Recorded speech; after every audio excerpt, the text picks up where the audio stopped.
Hey everyone, welcome to Neural Tech. Here is another question for DP-700.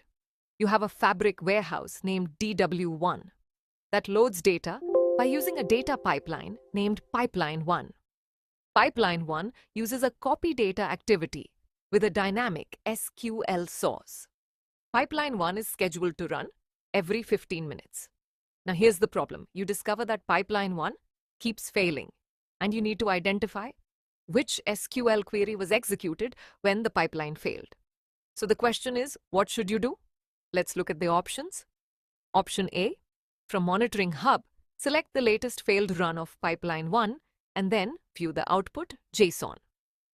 Option B, from Monitoring Hub, select the latest failed run of Pipeline 1 and then view the input JSON. Option C, from Real-Time Hub, select Fabric Events and then review the details of Microsoft Fabric ItemReadFailed.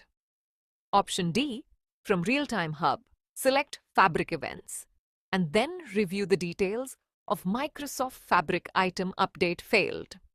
Now pause here. Do not jump to the answer yet. Let's understand what the question is really testing. The key requirement is very clear. You need to know which SQL query was executed. And notice something important. The SQL is dynamic, which means the actual query is generated at runtime. So the real question becomes, where does Fabric store the runtime SQL that was executed? Now let's talk about the Monitoring Hub.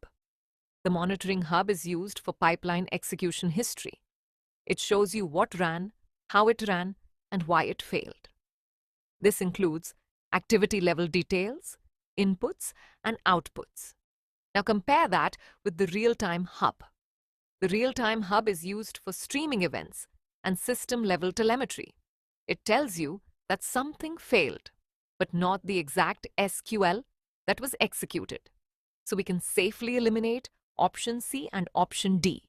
Now we're left with option A and option B. This is where many people get confused, so listen carefully. The output JSON shows what happened after execution. Rows copied, errors returned, execution status.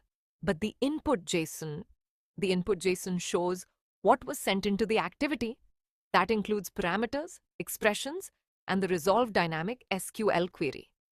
And since the question asks which SQL query was executed, the answer must come from the input JSON. So the correct answer is option B. From Monitoring Hub, select the latest failed run of Pipeline 1 and then view the input JSON.